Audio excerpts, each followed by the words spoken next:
तो दोस्तों सारा सूर्य का एक और न्यू अगेंस्ट द गॉड्स की वीडियो के अंदर में एंड तुम लोगों ने लेटेस्ट एपिसोड्स को तो देख ही लिया होगा, जिस बीच यूनची ने ऑलरेडी बर्निंग स्काई सेट की काफी अच्छी तरीके से हालत खराब कर रखी थी एंड इस दौरान उसने तो हद ही पार कर दिया, क्योंकि वहाँ पे जो दो पावरफुल ग्रैंड एल्डर्स थे उनमें से एक को यूनची ने निपटा दिया है एंड निपटाने के बाद जब उसके स्पिरिचुअल पावर्स यानी कि मिस्टिक पावर्स एग्जॉस्ट होना स्टार्ट हुई तो वो वहाँ से भाग गया, जिसके बाद बर्निंग स्काई सेट की जो नींव है अब वो पूरी तरीके से डगमगा चुकी है। अब उन्हें लग ही नहीं रहा कि वो यूनची से जीत पाएंगे, जिस वजह से उन्होंने शाओ सेक्ट से हेल्प मांगा एंड वहां से उसके जो सेक्ट मास्टर है यानी कि उनके एंसेस्टर यानी कि शाओ हुई वो आते हैं यूनची से लड़ने के लिए। इस बीच उनकी फाइट काफी अच्छी खासी चल रही थी एंड यहाँ पे शाओ हुई इतना ज्यादा कॉन्फिडेंट अपने हेवन डिस्ट्रॉइंग बीट को लेकर था और उसने अभी तक इस हेवन डिस्ट्रॉइंग बीट को यूज नहीं किया यूनची के खिलाफ। तो चलिए जानते हैं कि आगे चल के इस फाइट के बीच में और कौन कौन सी मोड आने वाले हैं। शाओ हुई ने जैसे इस स्टॉर्म को यूज किया उसके बाद यूनची के इसके ऊपर में कुछ खास इफेक्ट नहीं होता एंड यूनची ने अपनी फीनिक्स फ्लेम्स का यूज करके उस पूरे स्टॉर्म को वहां पे स्थिर कर दिया।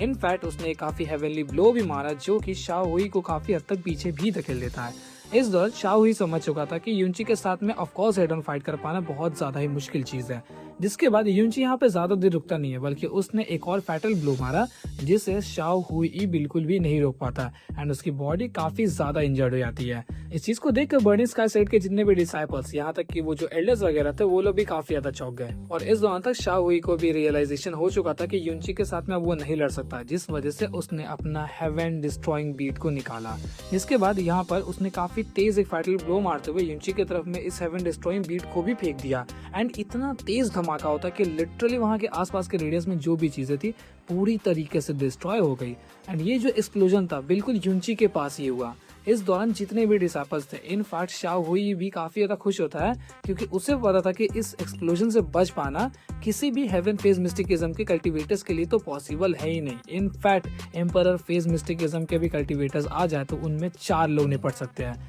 जिस वजह से उसे लगता है कि यूनची यहाँ पर खत्म हो ही जाएगा और अगर बाय चांस वहाँ पे यूनची जिंदा भी बच जाता है तो शाओ हुई ने ऑलरेडी उसके लिए एक बैकअप प्लान क्रिएट कर रखा था। वो जो हेवन डिस्ट्रॉइंग बीट है उसके अंदर में उसने पॉइजन को यूज किया, जिस वजह से अगर वो उस बीट के एक्सप्लोजन से बच जाता है तो वो पॉइजन से तो पक्का ही मर जाएगा और सभी लोगों को बिल्कुल ऐसा ही लगता है। लेकिन लिटरली वहां पे वो जब धमाका आता है ना तो उस धुएं के अंदर से जिंदा यूनची बिना किसी प्रॉब्लम्स के एक खरोच तक नहीं आता साले के ऊपर, वो बाहर आ जाता है एंड उसने यहाँ पर बोला कि तुम ये छोटे मोटे पटाखों से मुझे मारने आए थे और ये पॉइजन मेरे साथ में बिल्कुल भी नहीं चलता। इस चीज को देखकर शाओ हुई की हालत बहुत ज्यादा खराब हो गई क्योंकि वो ऑलरेडी इंजर्ड था, उसके स्पिरिचुअल पावर्स भी एग्जॉस्ट हो चुके थे एंड उसने अपना हुक्म का इक्का भी यूज कर दिया था जो कि सेक्स तक को डिस्ट्रॉय करने की पावर्स रखती थी एंड अब वो समझ नहीं पाता कि क्या करे। लेकिन इस दौरान तक सिचुएशन ऐसी हो चुकी है कि अब उसे कुछ करने की जरूरत भी नहीं है क्योंकि इसके बाद जो करेगा यूनची करेगा एंड ऑफ कोर्स यूनची ने ऐसा ही किया। यूनची ने यहाँ पर बिना कुछ सोचे समझे बिल्कुल एक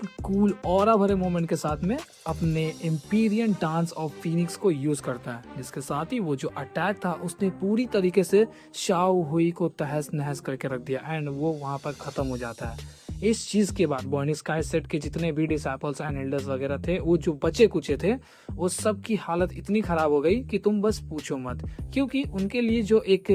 मसीहा बन के आया था वही मर चुका है तो इन्हें बचाएगा कौन एंड ऑलरेडी उसके ग्रैंड एल्डर भी मर चुके हैं, दूसरे वाले तो इतने ज्यादा लाचार है कि वो खुद के पैरों पर खड़े भी ना हो पाए, जिस वजह से इनकी बहुत फटी पड़ी थी। यहाँ पर यूनची उसे मारने के बाद ही सीधा पीछे मुड़ता है एंड वो बर्निंग स्काई सेट की तरफ में देखकर बोलता है कि तुमने हर बार मुझे छेड़ा है कि मैं तुम्हारे सेट को यहाँ पर पूरी तरीके से तहस नहस कर दूं, मतलब इसका अस्तित्व ही मिटा दूं। और मुझे लगता है यूनची की ये जो लाइन थी वो थोड़ी सी गलत थी क्योंकि तूने ऑलरेडी प्लान बना रखा था पहले दिन से ही कि तू पूरी तरीके से बर्निंग स्काई सेट को तबाह कर देगा, तो यहाँ पे वो फालतू की हवाबाजी मारने की जरूरत नहीं है कि हर एक रीजन की वजह से तू आज खत्म करने वाला है। तू ऑलरेडी सोचा था तू मार देगा एंड मार रहा है। जिसके बाद यूनची वहाँ पे साफ साफ कह देता है कि आज के बाद से इस दुनिया के नक्शे में कोई भी बर्निंग स्काई सेक्ट नहीं रहने वाला एंड ऐसा कहते हुए उसने एक ग्रुप ऑफ पीपल की तरफ में देखा एंड वो बोलता है कि इस चीज की शुरुआत मैं तुमसे करने वाला हूँ। जिसके बाद यूनची कई सारे फैटल ब्लोज मारते हुए वहां पे अनगिनत कल्टीवेटर्स को जान से मार देता है एंड लास्टली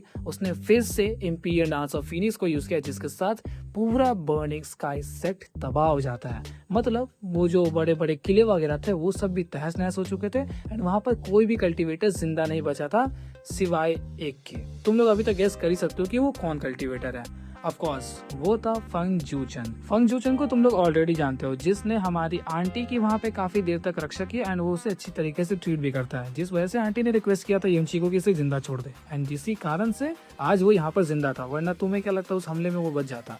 युनची उसके पास में जाता है, लेकिन इस दौरान तक फंग जूचन बहुत ज्यादा ही गुस्सा था। ऑफ कोर्स उसकी फैमिली एंड उसका पूरा क्लैन खत्म हो चुका है, तो वो यहाँ पे गुस्सा ही दिखाएगा, इंसानियत नहीं। उसने सीधा बोला कि युनची मैं तुम्हें जिंदा नहीं छोड़ूंगा, लेकिन युनची यहाँ पे ज्यादा कुछ रिप्लाई नहीं करता, बल्कि उसे थप्पड़ मार देता है और मारने के बाद वो साइड में गिर पड़ा। यहाँ पे युनची साफ साफ बोलता है कि उस दौरान जब वहाँ पे क्लैन कंपटीशन हो रहा था तब भी तुम मेरे बराबरी के नहीं थे और आज तो बिल्कुल ही नहीं हो, तो अच्छा हुआ कि तुम अपने जिंदा रहने की खुशी मनाओ, ना कि मुझसे बदला लेने का ट्राई करो। मैं तुम्हें यहाँ पर दया दिखाकर नहीं छोड़ रहा हूँ, बल्कि मेरी आंट ने मुझे बोला था कि तुम्हें जिंदा छोड़ देने के लिए, इसी वजह से मैं छोड़ रहा हूँ, वरना मुझे कोई शौक नहीं तुम्हारे ऊपर में दया दिखाने की। इस दौरान तक फंग जूचन और भी ज्यादा गुस्सा हो चुका था। उसे कुछ भी नहीं नजर आ रहा कि क्या हो रहा है क्या नहीं, बस उसे नजर आ रहा है उसकी क्लैन की तबाही, जिस वजह से वो यहाँ पे और भी ज्यादा गुस्सा होकर जोर से चिल्लाने लगता है कि युनची तुम कहीं नहीं जा सकते, मैं तुमसे बदला लेकर ही रहूंगा। एंड इस दौरान युनची इस चीज को इग्नोर मारता हुआ वो वहां से जाने लगता है एंड फाइनली चला भी गया। इसी दौरान फंग जूचन उठ के उसके पीछे की तरफ में दौड़ने का भी ट्राई किया, बट तभी